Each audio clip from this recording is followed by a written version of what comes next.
Xarxa AccessCat.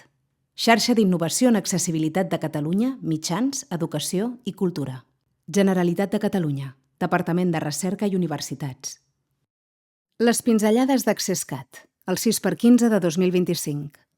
Eines accessibles, solucions al mercat. Estela Uncins, Grup de Recerca, Transmèdia Catalunya, Universitat Autònoma de Barcelona. Doncs moltes gràcies, Carme i Abel, moltes gràcies, Laura, i moltes gràcies, Anna. Jo, la tercera pinzellada és sobre eines accessibles, solucions al mercat, i serà eminentment pràctica i ve una mica donada de diverses converses que hem mantingut amb la gent de la xarxa de escolta, necessito subtítols, quina eina? Escolta, necessito revisar aquí com... No? I al final vam decidir una mica amb l'Abel i la Carme doncs fer una pinzellada que fos eminentment pràctica i aplicada. Per tant, intentaré donar-vos una visió així una mica genèrica de diverses eines que hi ha al mercat, o almenys una mica eines que us ajudin a trobar possibles eines que necessiteu. I sense més dilació, començarem la presentació. Perdó, no puc. Un segon. Què anem a buscar al mercat? Per fer-ho una mica més fresc, doncs, i com que tinc una nena de 8 anys, doncs he agafat una mica a la masovera, no? I el que anem a buscar al mercat normalment és qualitat. En termes d'accessibilitat, la qualitat seria la qualitat dels serveis que nosaltres podem o volem oferir. Proximitat, perquè les eines que anem a buscar al mercat han de ser unes eines fàcils d'utilitzar i unes eines dins del possible que s'adaptin a les nostres necessitats i que incloguin la nostra llengua. Aquest és un gran debat dins de la comunitat catalana. Un producte fresc, i quan dic producte fresc significa versions actualitzades. Necessitem eines que, amb l'última versió, moltes vegades tenim descarregades eines que queden obsoletes i si no descarreguem les versions més actualitzades, doncs no podem integrar serveis que ja estan disponibles. Més endavant us donaré algun cas. I confiança. Clarament, les eines amb les que treballem per fer més accessibles els nostres productes o serveis ens han de donar confiança a l'hora d'utilitzar-les. Dit això, quins tipus de continguts digitals a nivell genèric ens trobem? Per un costat tenim els documents digitals i presentacions. Aquí els he encaixat una mica en contingut estàtic, que llavors tenim el contingut multimèdia i el contingut dinàmic. Clarament són combinables. El cas més lògic o el cas més clar és una presentació de PowerPoint pot incloure contingut dinàmic. Però bàsicament és per tenir-ho a nivell general, els documents digitals estàtics per un costat, i llavors el multimèdia, i dins de multimèdia tenim vídeos en directe amb àudio, que podria ser una conferència, àudio en directe, que seria la ràdio, àudio preenregistrat, que podria ser un podcast, vídeo preenregistrat sense àudio, que podria ser una presentació promocional, o vídeo preenregistrat amb àudio, que és el contingut multimèdia el que estem més familiaritzats, que podria ser una pel·lícula. A nivell de tipus de contingut i necessitats o serveis, si tenim el contingut estàtic o si considerem el contingut estàtic, el contingut digital estàtic, aquí ens trobem que a nivell d'accessibilitat l'estructura ha de ser clara, ha de seguir un ordre jeràrquic, hi ha d'haver un bon contrast de color, si utilitzem imatges han d'incloure un text alternatiu i el text ha de ser entenedor. Clar, ha de ser un text fàcil de comprendre, un text entenedor. Si ens anem a contingut digital dinàmic, ens trobem que necessitarem, en funció de la tipologia de contingut que hem comentat abans, Si és un àudio sense vídeo, necessitarem una transcripció o una subtitulació. Si és àudio preenregistrat, també necessitarem subtitulació. Si aquest àudio inclou elements visuals, necessitarem també una audiodescripció. Si tenim àudio, també tenim el tema de la interpretació en llengua de signes. I, finalment, de les modalitats que més s'estan treballant últimament, o que més, a les que més èmfasi s'està posant últimament, és el tema del llenguatge fàcil de comprendre, perquè els textos o els missatges siguin més entenedors, o la comunicació sigui més clara i entenedora. Fet aquesta diferenciació de tipologia de contingut i tipologia de serveis, llavors ens trobem que hi ha solucions i recursos d'accessibilitat, que són les que anem a buscar al mercat. Què tenim? Tenim aquestes solucions i recursos d'accessibilitat integrades al programari que utilitzem.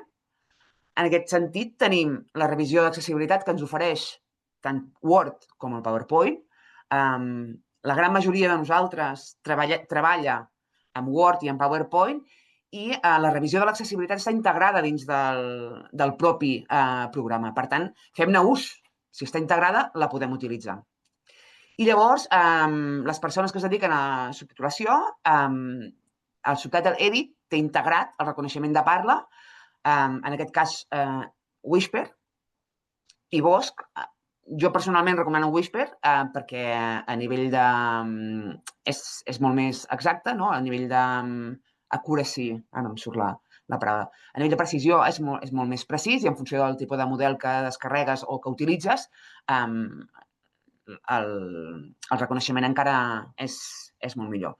Però això són eines que tenim integrades o solucions que tenim integrades dins dels programaris que utilitzem moltes vegades a diari i que en desconeixem aquestes funcionalitats. Eines al núvol, la gran majoria de nosaltres fem servir Canva. Canva ofereix també una revisió de l'accessibilitat. Fem-ne ús. Podem fer una revisió principalment per integrar, com que és molt visual, si s'integra una imatge, es pot integrar el text alternatiu, es pot revisar el contrast de color, inclús les qüestions de subtitulació també les té integrades. Fem-ne ús. A nivell de subtitulació, si tenim YouTube, YouTube també ens ofereix un servei de subtitulació automàtic que en podem fer ús. Llavors, eines, també el gran debat és sobre programari lliure que hi ha al mercat. Tenim Softcatalà. Softcatalà té tota una sèrie d'eines que està desenvolupant a nivell de transcripció, reconeixement de parla, veus sintètiques, que jo recomano també utilitzar-les, o si més no, conèixer-les. Potser a dia d'avui el grau o el nivell de desenvolupament no és molt elevat i en alguns casos ens resistiríem a utilitzar-les, però la tecnologia es desenvolupa a unes velocitats molt ràpides. Per tant, jo sí que us recomano que aneu seguint tots els avanços que es fan, sobretot en comunitats com Softcatalà, que són del país i és programari lliure. Llavors també hi ha una eina que és el TTS VoiceMaker, que és per veus sintètiques. Us mostraré ara més endavant en què consisteix en termes generals. Extensions del navegador. Un dels altres avantatges que ofereix l'accessibilitat, sobretot a nivell d'accessibilitat web, és la possibilitat d'afegir una extensió al navegador per diverses funcionalitats.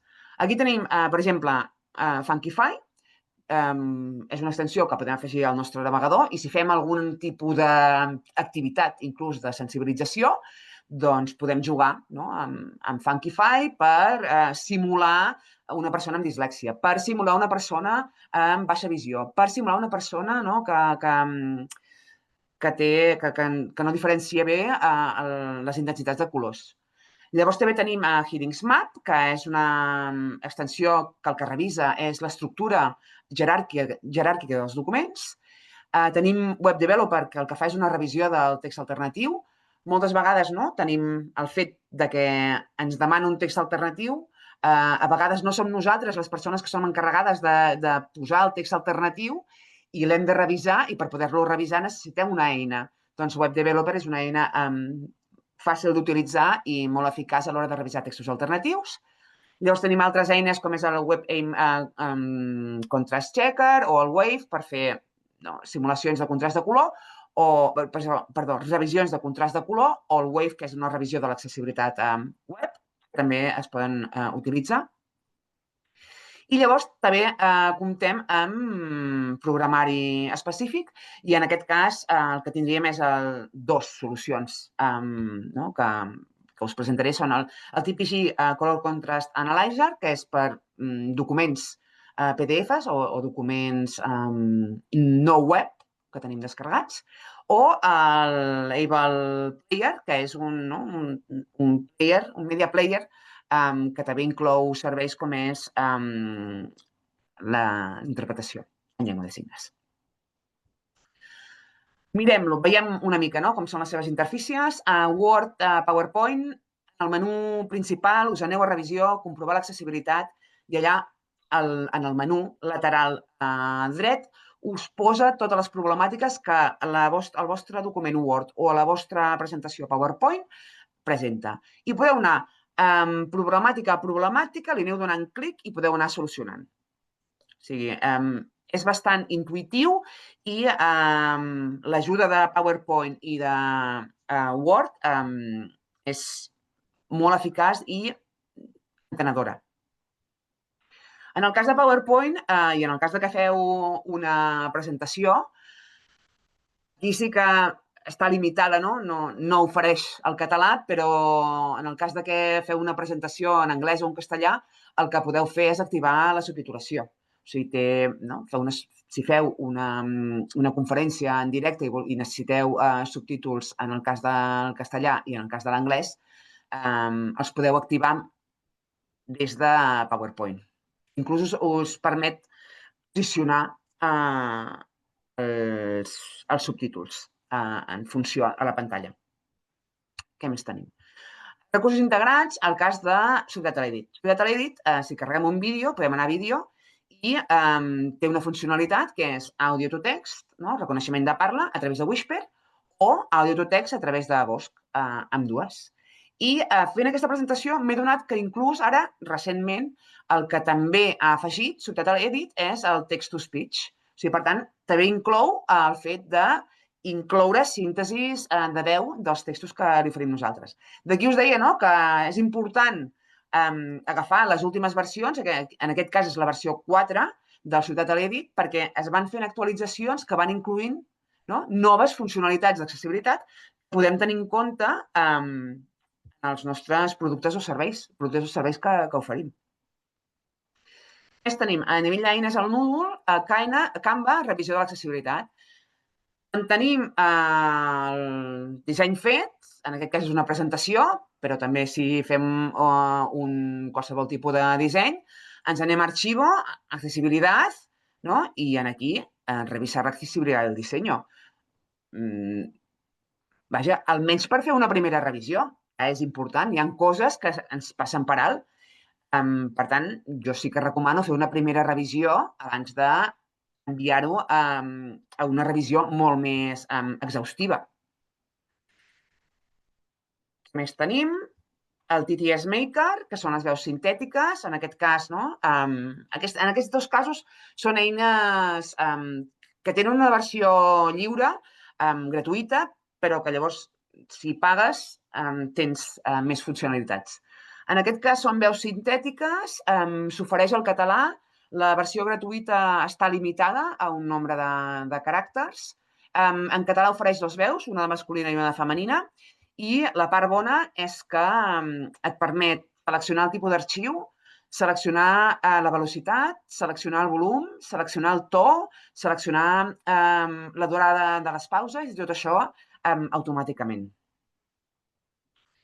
Més tenim extensions al navegador, en aquest cas, Heading Maps, he agafat, com no, d'exemple, la pàgina web de la xarxa AccessCat.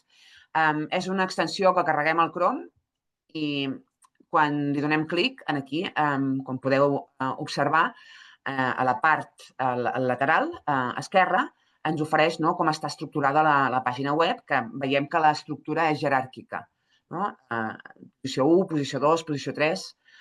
Si feu proves amb algunes pàgines, veureu que a vegades ens trobem que hi ha gent, no?, que ha posat l'encapçalament 3 abans del 2 o el 4 abans de l'1 i, clar, tot això genera una problemàtica principalment per les persones que utilitzen lectors de pantalla perquè no segueixen un ordre jeràrquic a l'hora de navegar per la pàgina web.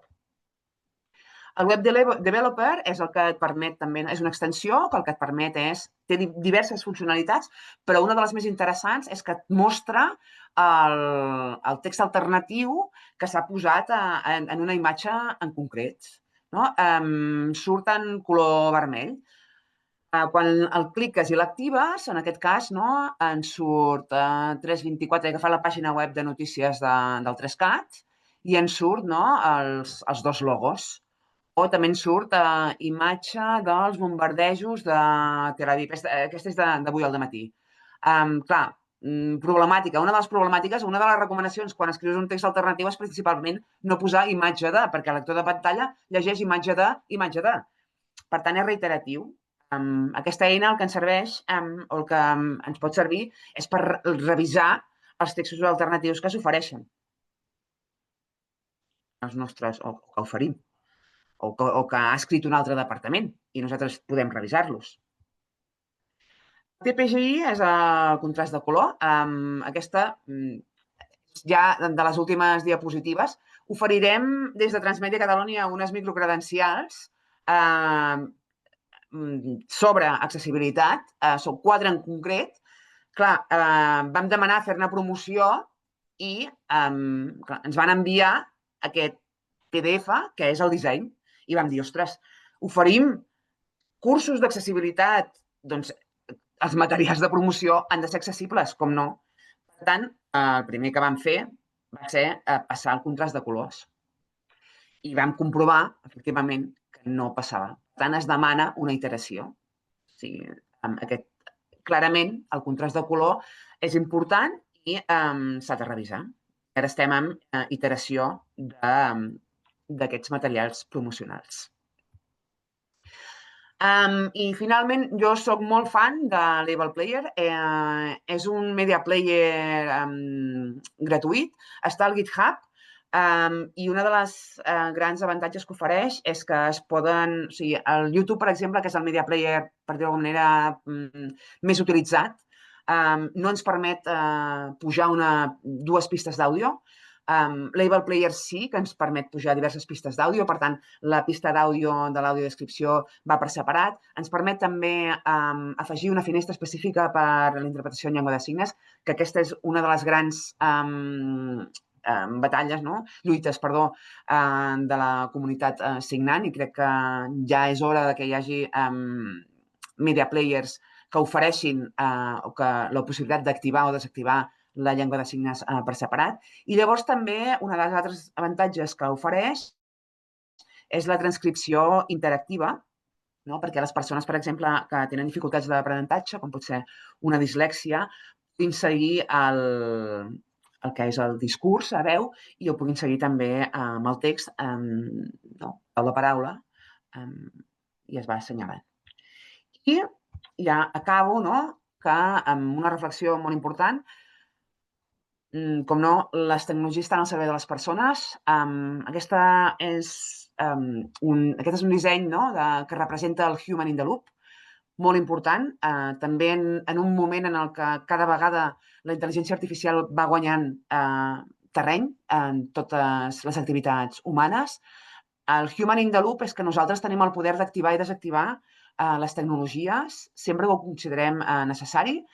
La intel·ligència artificial ha millorat, però no està a uns nivells de raonament com són els de les persones humanes. Per tant, el factor humà té un gran pes i continuarà tenint un gran pes principalment en l'accessibilitat. I ja acabo aquí, no sé si m'he passat, però ja això és tot.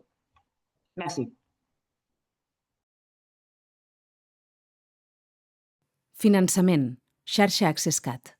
Les pinzellades d'AccessCat, el 6x15 de 2025, formen part de les activitats de la xarxa AccessCat, i tenen el suport del Departament de Recerca i Universitats de la Generalitat de Catalunya. 2021 XARDI 00007. Aquest vídeo reflecteix exclusivament els punts de vista dels autors. AccessCat i els organismes finançadors esmentats no es fan responsables de la informació que conté ni de l'ús que se'n pugui fer. Generalitat de Catalunya, Departament de Recerca i Universitats. Contacte. Web de la xarxa AccessCat, accesscat.net.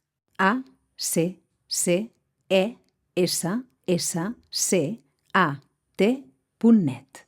Correu electrònic xarxa.accesscat@uab.cat. Twitter @xarxaaccesscat. LinkedIn xarxa AccessCat.